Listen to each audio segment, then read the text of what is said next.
Right, ladies and gentlemen, welcome back to the Big and Tiny podcast. My face is disappearing by the week, and Vicky's here as well. And Your face, I have my chubby cheekbone back.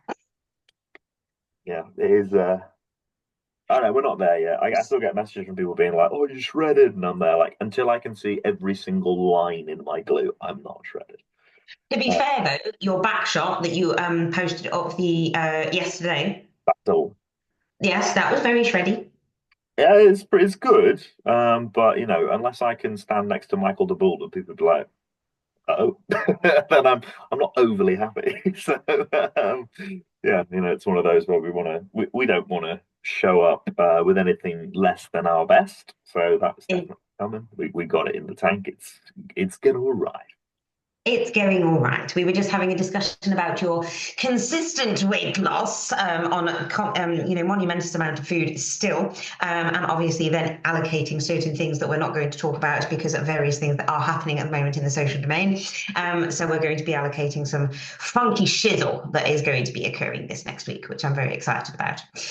See how you are going to react to that. Let me just turn this off because it's going to go off because that's a video. So I'm going to hit I 1,000. will say on that front, those people that may or may not be taking some heavy inspiration. I haven't seen them on my stories in a while, so maybe I am muted. I don't know. Whatever. That's exciting. Yeah, yeah. Don't watch him because he's going to get into your head. Well, maybe it's that. Whatever. It's not just me up there. No, There's exactly. plenty of other guys. So if you want to get worked up, or if you want to think that doing what I'm doing is going to make you get in shape as well, then fuck it, try it out. See if you can get it to work. Yeah, absolutely. I mean, we don't badmouth people at the end of the day, and it's not a platform to badmouth people. Do you know what I did see on the socials actually the other day? Somebody put out a proper big badmouth thing about other coaches, saying that this client had come to him from a different coach and they were doing this, and it's fucking crazy and it's immoral and it's this and that and the other. And it's like, mate, the world is actually quite a large place. And there is plenty of clients to go around, lots and lots of people. So your selling tactic of bad mouthing of the coaches is not going to work because I've it's just had, I've had it before where somebody who is a posing coach, loosest fucking term going, has tried to badmouth one of my clients based on the way I posed them, and basically said, if your posing coach poses you like this, then sack 'em. I've seen that kid a few times in person, and the restraint I have shown has been it's quite impressive. But yeah, bad mouthing, like actively bad mouthing on social media in a public space in order to try and sort of like win clients and like mentioning names or using examples of people's clients. mm, It's like behind closed doors, say whatever you want, cool, whatever. You're allowed an opinion. But like, yeah. fuck me, don't put it out on social media being like, this guy's a cunt. You should be coached by me instead because I know what I do. It's like, yeah, cool, whatever. But you might be a cunt too. Someone will find some dirt. Mm. Do you know what? I used to really hate that word. I used to really hate the word cunt. Now I kind of like really like it. It's literally a play on words for my Instagram handle. Yeah, it is. Yeah, surprised it took Mm. you that long to realize. Yeah, I know. Literally, I've just got it. Funny. Mm. So the topic of today's podcast, video cast, YouTube video, whatever it is that we want to call it, because these aren't really podcasts anymore, are they? They're just video casts. Yeah, but it Is doesn't. Yeah, it is what it is. Like it's on YouTube. People just stick it in your pocket anyway. I know you have to close the app, but like whatever. It's fine. it is, it is. We were going to talk about the huge array of blood work that has been coming into us both over the last kind of like maybe what 2 months or something like that, Yeah. all realistically showing very, very, very low testosterone levels. And I'm going to say this really in men as opposed to females. I have had a lot of female bloods come through and they have got like cool testosterone, but a lot of them are coming through. They have got estrogen dominance. So I'm not particularly going to really focus on women with low testosterone, but the men with low testosterone, it is coming through thick and fast. And to be honest, it's a little bit worrying to see so many young guys with very, very low testosterone. Yeah.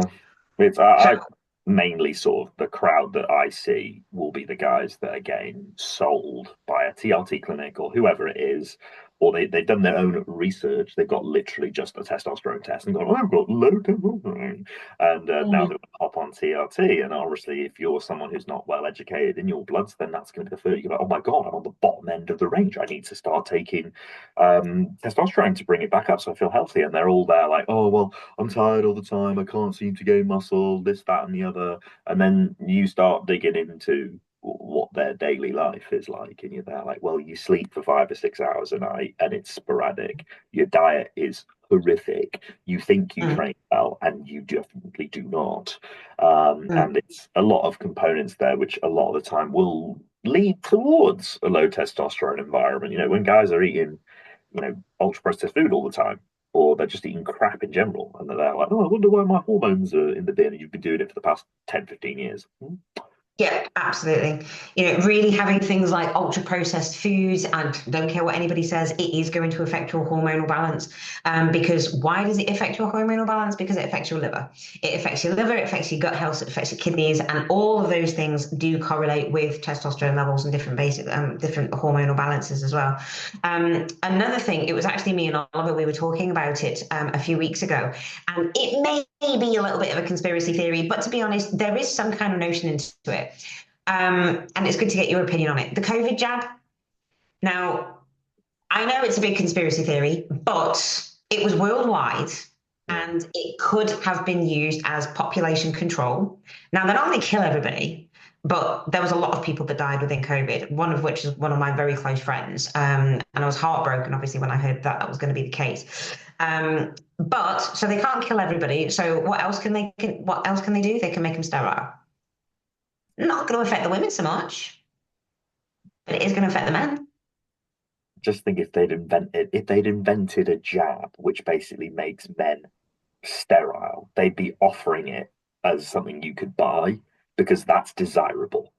That's big pharma. But is anybody actually going to say, because being sterile and having low testosterone are two completely different Yeah, things? but they don't know that. Like, come on, when girls get put on the pill, they're not there like, oh, by the way, you're not going to have any of your own naturally produced estrogen anymore.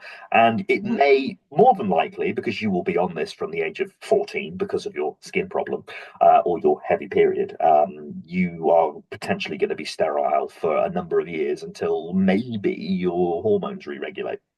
Maybe. Mm, Some I girls are know. very lucky, others are not.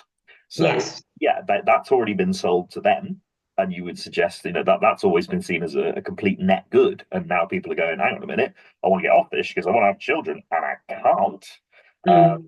I don't think, but the thing is, for the male version, if you told, if you were like, take this jab, you don't have to worry about getting anybody pregnant. Buy it, give it to me. So, but they also wouldn't tell you about you have to have fuck all testosterone for it to work. Yeah, yeah, yeah. I mean, but do you honestly think that people would jump at that chance in terms of like, have this jab and then you won't have kids, but it is actually going to detriment your testosterone? Because, like I said, being infertile and having low testosterone, two totally different things. Because if you've got low testosterone, which is what we were originally talking about, Mm. guys are just going to jump on TRT to get them into the physiological range. But then their physiological range in their head is just like, well, I'm just going to take 300 milligrams of test a week. Yeah, of course it Because is. It's not, it's not even that. It's a mill. yeah, well, The yeah, I guys, mean, the guys who do that are there like, oh, I just know a mill, bruv. They're like, can you be less educated on this thing that you're shoving inside yourself? that Um, really fucks my gears. It really grinds my gears. And I am going to shout about that one. People who come to me and they say, yeah, I take half a mil a week. Half a mil, it comes in so many different concentrations. We work in milligrams, people. You have to go with milligrams. That's that's like a, saying I'm going to have a cup of rice as yeah. opposed to like Oh, 125 Americans, grams. Americans with the fucking cup unit. I have a cup of eggs. What the fuck does that mean?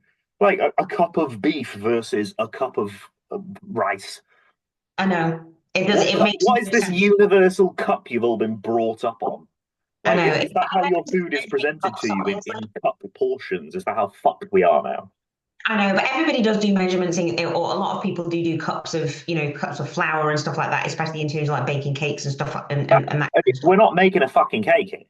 I know, but if you look at like a tablespoon or a teaspoon of peanut butter, is this a level teaspoon or is this a heaped teaspoon? My teaspoon can look very different. And you ask Ollie if he has like a teaspoon or a tablespoon of mayonnaise, he don't do that. It's just If this like, is the thing, hey, okay. you're dealing with normal people now, and we're talking about bodybuilders that weigh everything out to the autistic level of grams. Yeah. Well, the good guys do that.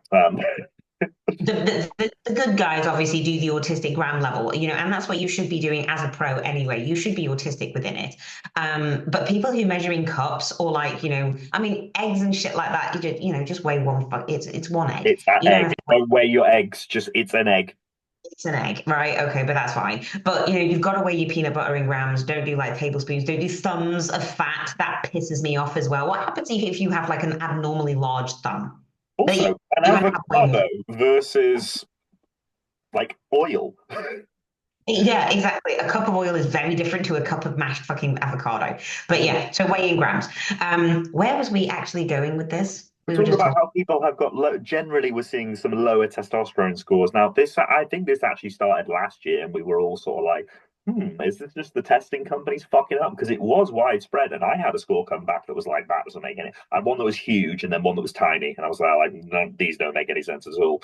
Yeah. But I think more than often now we are seeing just general people who are general life get a blood test, and it is I had rarely ever seen a natural testosterone, which is super high, but it is rare. It's not Yeah, very. normal for someone to be like, I was a bloke sat at 28 nanomole, Yeah. and this is how the TRT clinics get the Americans. They're like, oh my God, my testosterone's at 18. I must Mm, need TRT. It's like, well, you're fine. Like, that's mm, a very normal amount for a guy to produce. It doesn't mean you can't build muscle. If you're at mm. two, yeah. But Yeah. like, for the Americans in the audience, if you're in at 700, you'd be all right. But if you're at 250, you're gonna have problems. Yeah, yeah, you're not okay. One other thing that can potentially cause low testosterone levels, and again, I'm going to get a lot of hate for this, but don't care. Intensity in training, especially if you are going to be skipping leg day. If you do skip leg day, seriously, if you skip leg day, you are actually going to detriment your testosterone level. This is true. We this has been studied a lot, hasn't it? I can't give you the technical words, but it's something to do with like the release of. You're going to give me the word now. It's the anabolic hormone release, Okay, basically. there we go. That was more simple than Test and growth hormone specifically, especially if you are going to be doing a massive compound movement in terms of things like RDLs or big compound squats or big compound leg presses and that kind of thing, because it causes more CNS activation and stimulation. So the more muscles involved in the exercise, the more stress is placed on the CNS. Higher CNS activation, more anabolic hormone response. That's basically how it works. So people who do not go intense in terms of the metabolic stress or drastic mechanical and metabolic stress are literally just downgrading their CNS and their anabolic response by that side of things. Now, training legs, you train legs like an absolute motherfucker, so I understand that. But training legs with heavier weights and with high intensity causes more mechanical tension on the muscle fibers, more so than it would do in terms of like a chest press, as an example. So you see all of these bros and they do like massive chest fries, massive chest presses, and that kind of stuff. But it's not going to give you the same kind of CNS response as it would do by doing a heavy leg day because it involves so much more. And even down to the stability muscles that you're going to cause those micro tears in the stability muscles. So you're going to be creating a more anabolic response at that point. The body then releases an anabolic hormone like testosterone, like IGF-1, and like GH in order to repair and grow that particular tissue. And I'm seeing a lot of guys who do not like training legs more intent than anything else. They'll go ham on their shoulders and they'll go ham on their chest and their back, but their legs, they're pussies. What I've also Real pussies. noticed is that guys don't want to train arms anymore. No, no, they don't. What happened? And like, I posted that video of me chopping wood yesterday, and loads of people were like, "What have you done for your arms?" I was like, "I'm just got a t-shirt that's it's just this t-shirt. I'm wearing it right now." Like, I train arms, like, and I train them hard, and loads of guys just don't, and they want the big bench press, but some guys then don't. They want a big hack squat, or but they don't want a big RDL, and it's just like, what? Why have we gotten so lazy? And it definitely seems like the attitude of push it as hard as it will go, balls to the wall, for the majority of people has diminished. Even that Mm, sort of like hardcore attitude across the board is how can I be the most efficient? How can I be the most optimal. And like, obviously, you've got plenty of guys who are railing against that now, but they still do splits, which would be considered to be what is the most optimal to grow muscle, push pull legs and all this sort of stuff. And you're there like, why aren't you doing like wacky drop sets like they used to do? Why aren't you doing the crazy shit? It's because it hurts and it's really hard. And you're there like, Yeah. oh, it just induces too much fatigue, bruv. And you're there like, you've never even It's, attempted to induce that much fatigue before. How would you know?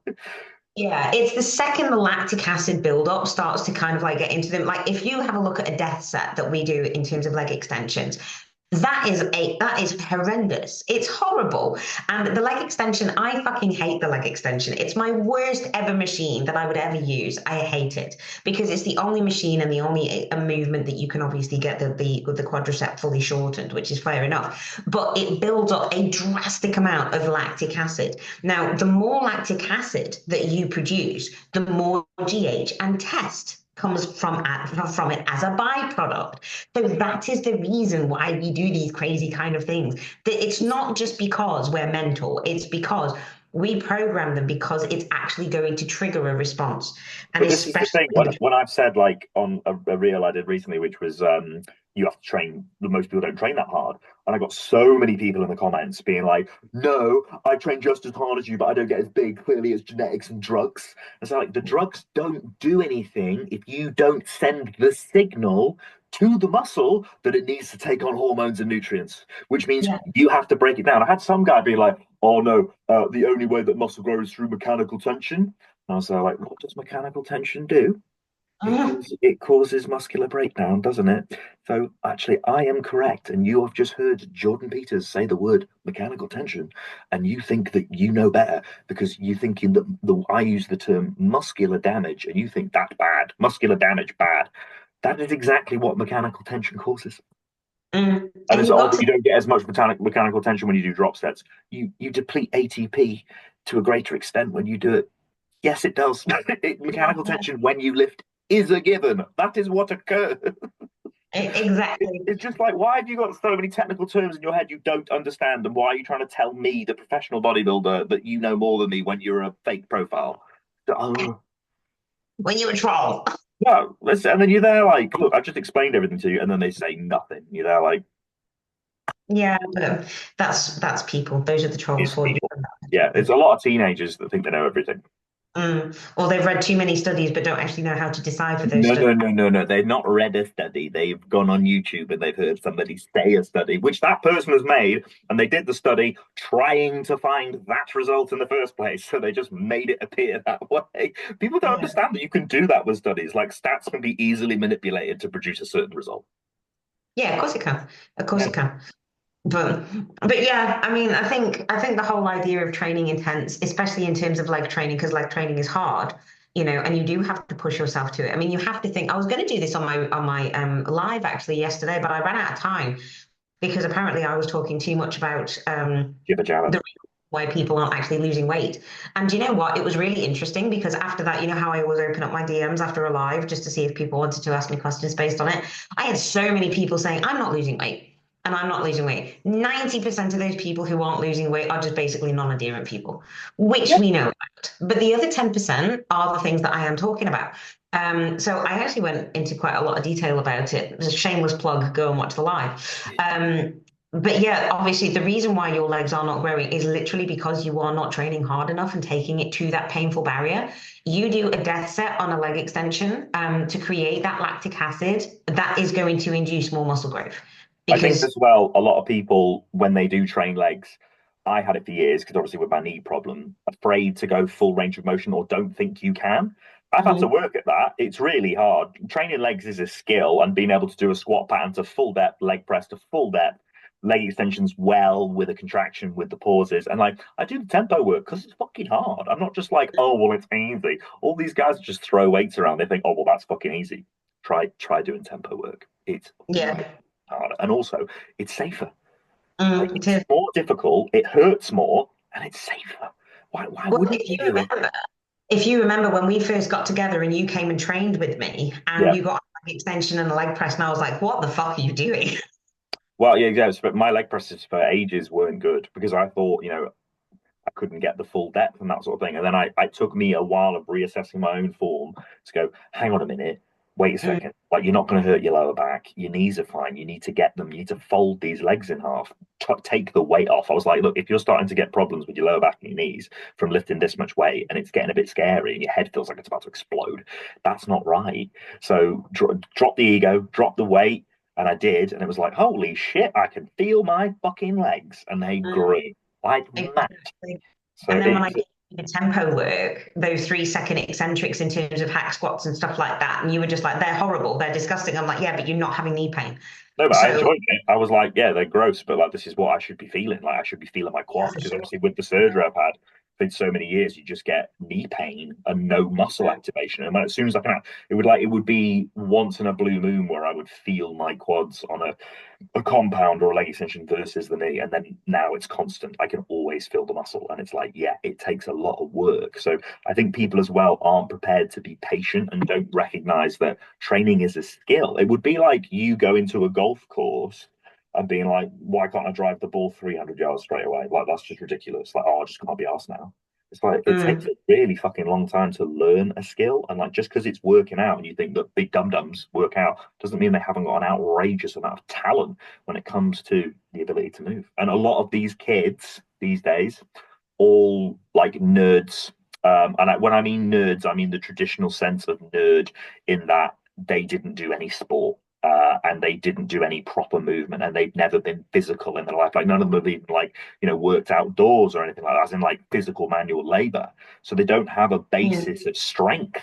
So they go into a gym and they can barely do a press up or a sit up, and they're hoping to try and bench press 4 plates in the next 2 years.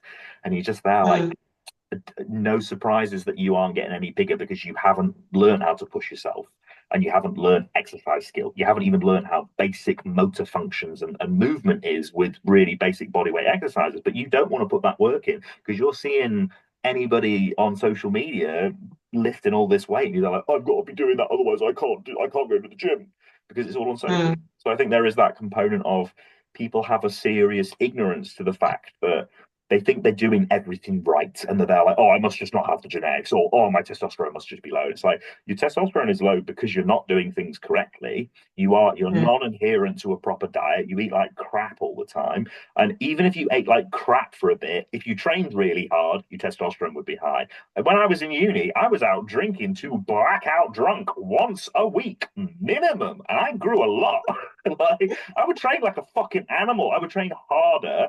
Granted, it wasn't as well, but I was still training like a fucking nutcase when I went to the gym. Like, and you grow. Funnily enough, it is intensity slash effort is really important. And all these guys now who are like, oh, I've got to do my inverted lying down bicep curls and all this sort of like completely overly optimal exercise science. It's self-justifying for one. They sell themselves on that. Stuff does work. Certain things work. We know that. We've known that for a very, very long time. Trying to reinvent the wheel. Yes, some people come along and do it occasionally, but a lot of the time we don't need to do that.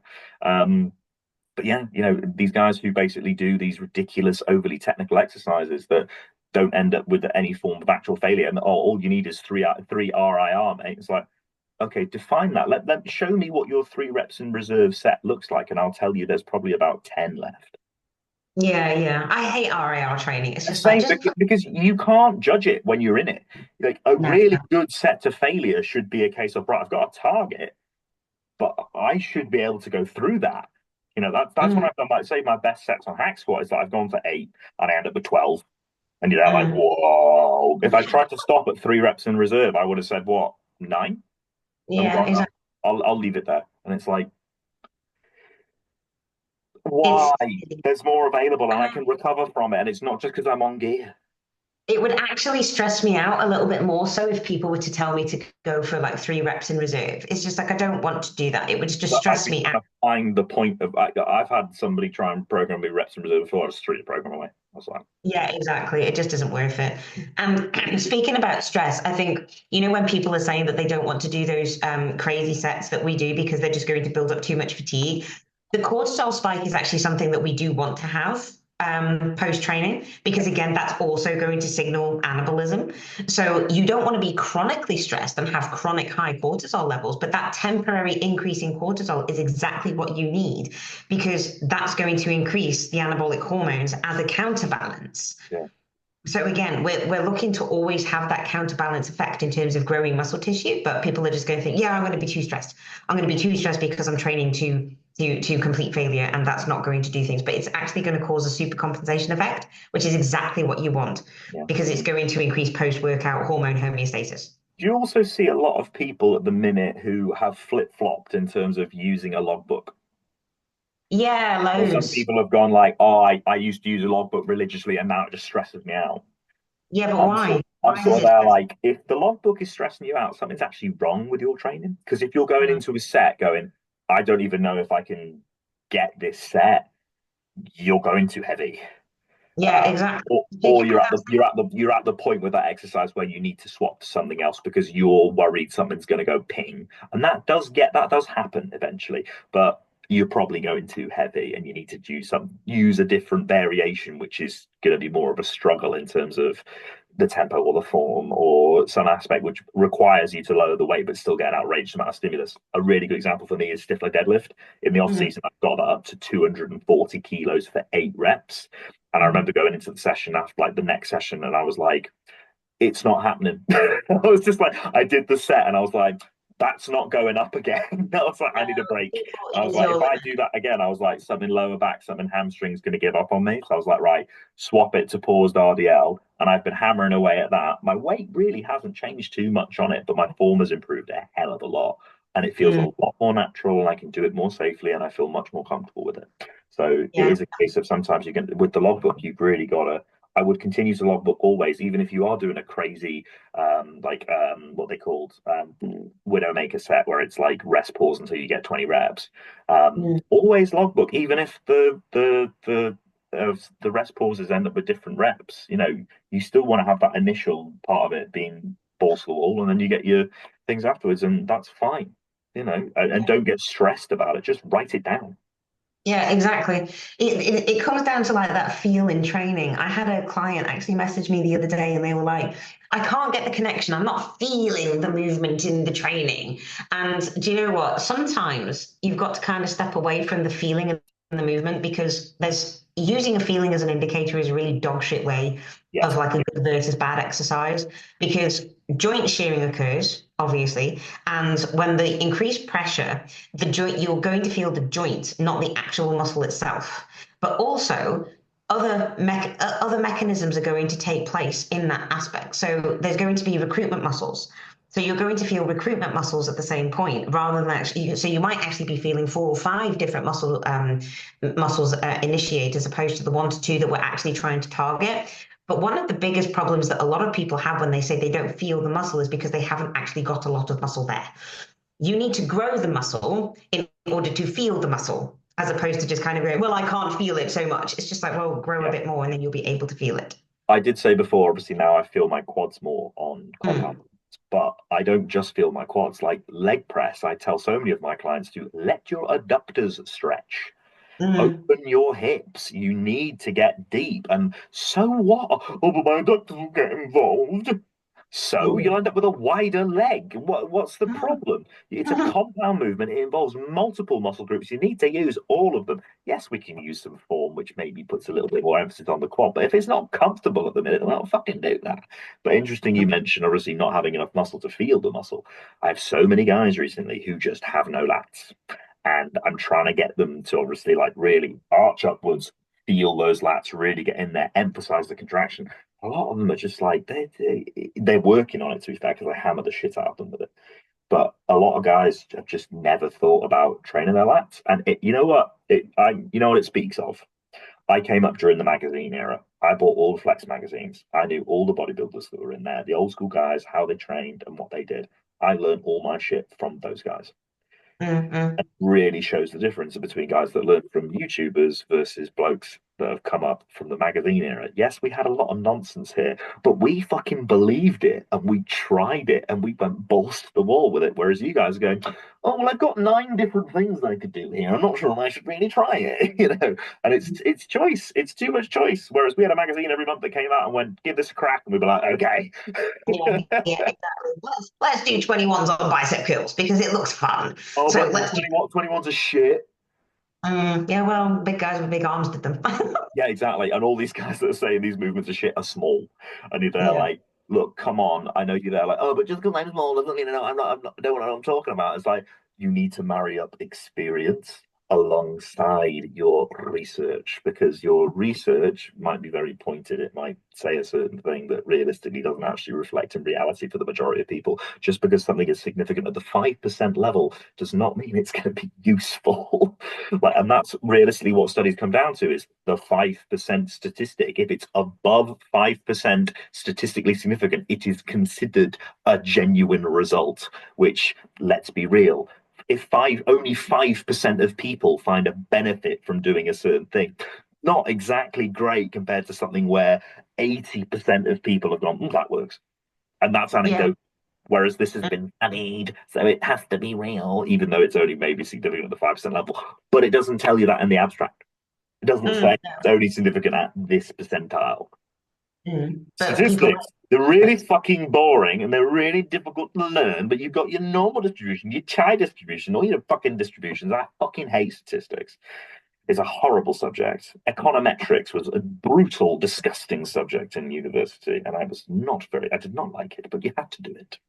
No, I know. As part of my degree, I had to do something on statistics, and I fucking hated it. It was just, and mine was medical, obviously. So But doing that in terms of medical and statistics, oh, it's honestly just dull. drove Give me me accountancy insane. over that NJ. Kind of like veered off the subject of low testosterone, but it's good to highlight. It is good to We've actually highlight, and I do delved think that very many other people deeply should. into one element of it, actually, that you find. Yeah, exactly. The testosterone levels as well, in terms of when men do have low testosterone levels, automatically you are going to have, now I've got to be very careful with this, you are going to have a lower than low estrogen level as well. So because the two are in balance. So if you've got low testosterone, you're going to have low estrogen. Now, one of the things that you can do, and again, I'm going to be very careful with this, is that you can implement two things. One of which is going to be vitamin E. Vitamin E at a bare minimum 400 IUs a day is actually going to help increase levels of testosterone, which I know people think is going to be crazy because it's just a vitamin. But the other thing that you can do, even as a male, is by keeping your estrogen up high or high enough, not by being estrogen dominant, by being estrogen balanced, I suppose, in accordance with your testosterone, is that you can actually use exogenous progesterone. Now, again, men are just going to Get kind on of the go, pill, oh, fellas. that's fucking men. Yeah, exactly. But progesterone is still very important for men, and it is going to help in terms of adequate sleep, better hormonal balance, increasing the testosterone at the same time. But men don't like taking a female hormone, but it isn't a female hormone because men do still need it. So it's another thing that you can think about from there, because the minute somebody says, oh, I'm really tired and my joints are hurting and this kind of thing, it can be symbolic of low testosterone, low estrogen. But you can also crash your testosterone and estrogen well, you can crash your estrogen by using specific PEDs. And those ones I'm not going to mention because people are just going to kind of go, so I'm not going to mention them. But if you do crash your estrogen, you are going to feel like a piece of shit. And I don't care if you're a 300-pound bodybuilder or not. Oh, you If you thought have no estrogen, you crash your estrogen. you start chucking in fucking 3 grams of Aribidex a week, you're gonna feel terrible. I don't give a shit. Well, it doesn't even. I don't care how much testosterone you're taking. You're gonna feel shit doing that. Absolutely, you are going to feel shit, but it doesn't even have to be Arimidex. It can be a different anabolic Of course, that's going to crash your estrogen because a lot of them do, you know. So that is very person. it's you've got to be. It is very person dependent, but there is I one usually specific find it's compound that will crash. Americans don't get on with DHTs. I don't know whether it's their genetics or whether it's how it's formulated, wherever they're buying it from, but I find a lot of Americans really struggle with primobolan if they can get the real shit. Oh, Yeah, that's the difference. It's probably not real it's shit probably in EQ. America. Yeah. Exactly, and that's the compound that I'm talking about. Well, If they're you on the take, same yeah, page. if I'll you fucking take touch that shit with a barge pole. exactly. Yeah. If you take EQ, obviously one of the biggest things that you're going to have is very, very thick blood, but it does crash estrogen. And it really does. It can push it through the floor.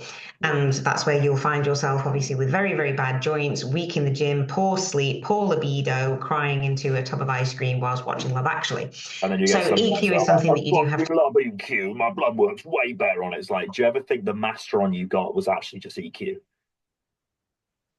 Because you might just, but when you've bought the actual EQ that you know is EQ, do you reckon it's just actual EQ and it's dosed properly at 100 milligrams per mil? Whereas when you thought you were taking masteron, actually, Yeah. what is the density of EQ? I think it's 100, isn't it? I don't know. Yeah, normally it's 100 milligrams. Depends how they want to do it. But yes, anyway, it's one of those where you may have been Uh, I've been missold before many times. So it's just what oh, happens. oh, And in America, primobolan is very, very difficult to get a hold of. That's the reason why you see females who don't take primobolan, they take Masteron, because Masteron is much easily and more readily available because it's a cheaper drug to get. But primobolan is highly faked. Yeah, masteron virilizes like fuck it when Well, that's because they dose it the same as primobolan. well they don't realize it's stronger. Yeah, it is Is your stronger. internet Yeah, going it's or is got a my dose. internet going? One second. No, we're good. We're good. Sorry. I interjected. We're good. Yeah, it's because they dose it the same as primobolan. So if you're going to dose primobolan, you can dose that slightly higher as a female as opposed to Masteron because it is stronger and it does have a bigger effect in terms of muscle density, muscle hardness, and that kind of stuff as well. But if you are going to dose Masteron at the same as primobolan, then yeah, of course you're going to be allowed. But you have to, this is the reason as to why you can't just kind of jump onto a cycle that, your boyfriend did or that Joe Blogs down the gym did or something like that. You have to be able to dose your PEDs as a female very, very, very specifically. And it has to go against blood work. I've seen so many females and they're literally just like, oh yeah, but my boyfriend did this, so I just took a smaller cycle of it. It's just like, no, that's not how it works. That is not how it works. I had some blood work back from a female client of mine. She came on board just recently. She's a pro, and she was taking a cycle that I'm not going to go into, but I was absolutely flabbergasted at her blood markers because her thyroid went actually the other way, and she now had Graves. So her thyroid was actually Yes. functioning at T3 levels because her thyroid went into crisis. Because this is again something that people do not understand. If you run P4 all year round and then you start taking T3 in a contest prep, and then you start adding other things in like lipolytics and clenbuterol, Yeah, salbutamol, her any of the other thyroid just versions went. of yeah, you can get hyperthyroid when you have Graves. Yeah. Now her thyroid, her active T3 was at 12.4, which is ridiculously high. Yeah, More than 12.4. double. Yeah, more than double, way more than Top double, end. like Yeah. triple of where it should be. So at 12.4, she has heightened Graves. So at this point, I was just like, holy shit, we need to do a hell of a lot of work here. So you are not a bodybuilder at this point. You need to get yourself healthy because a You are hyperthyroid sitting like that. around doing nothing and eating. Yeah. I mean, literally, that's exactly what we have to do. We have to take everything down to base level, and fixing a thyroid in terms of Graves is very difficult in order to do certain things. So, it does take its time in order to do it. So we've got to be able to sort things out. But yeah, you've got to be very careful with PEDs, men and women, at the end of the day, because you will fuck yourself up We've hormonally. And gone off the low testosterone topic again. I know, but again, oh well, again, if you abuse testosterone, you'll fuck yourself up. So, You will. Well, and it will. you see a few guys now who like it happened to me when I was first started taking test and started taking gear and ended up on a cycle which was obviously not what the dealer had claimed it was. And I ended up getting bloods back and my estrogen was through the fucking roof and my testosterone was in the floor. And Mm, that was supposedly on test NPP and Primo, but I don't think any of it was real because then I swapped over and everything. My testosterone went through the fucking roof. I think it was at like 300 odd nanomole, but with the actual mm, shit I was supposed to be taking. Um, but yeah, you mentioned obviously before some guys are high in estrogen. I am somebody who is that. I have quite a lot of estrogen naturally, and that is something which has allowed me to have higher testosterone as well. mm. But my diet when I was a kid was fucking awful. But it's just one of those. I'm not going to be thinking like a bodybuilder when I'm 14. So No. Yeah, exactly. So whatever, normal, natural, but yeah, you can become very large from having high estrogen. When you look at guys who are big swole dudes who have got like a lot of potentially a bit more body fat, a bit more water retention, but they're fucking huge, rugby player build. A lot of those guys are quite high estrogen, which means they Yeah, have testosterone. yeah. It's a correlated hormone. So there you go. But yes, in terms of, I think a lot of guys are sort of missold on the idea that, oh, I've got low testosterone and that must be that I need TRT. When in reality, all you'd be doing was attempting to cover up the problems in your life that are causing you to have that low level of testosterone. Mm. And even if you do start taking TRT, there's no telling of how much of that you'll actually convert properly. You might end up with a fuckload of side effects. You might end Yes. up you might end up with like barely any testosterone and a shitload of DHT and a fuckload of estrogen. You could end up with no fucking hair and a shitload of acne. Yeah, yeah, which is not a very good thing at all. So So it is. um, something to obviously think about in terms of like low testosterone. Go and get it checked if you have anything that kind of just come across from that side of things. But Yeah. I think that that was a very nice conversation. So I think that we shall leave it there in terms of 45 minutes. I think that'll do. All right. All right then. So thank you once again for joining in with the Big and Tiny podcast. Alex is tiny, I am big. Any Well, I questions? mean, I'm getting there. Any relation to anything that we have spoken about, please put in the comments, like, follow, share, all the rest of it, subscribe, that kind of crap. And we will speak to you next time. See you then. Bye bye.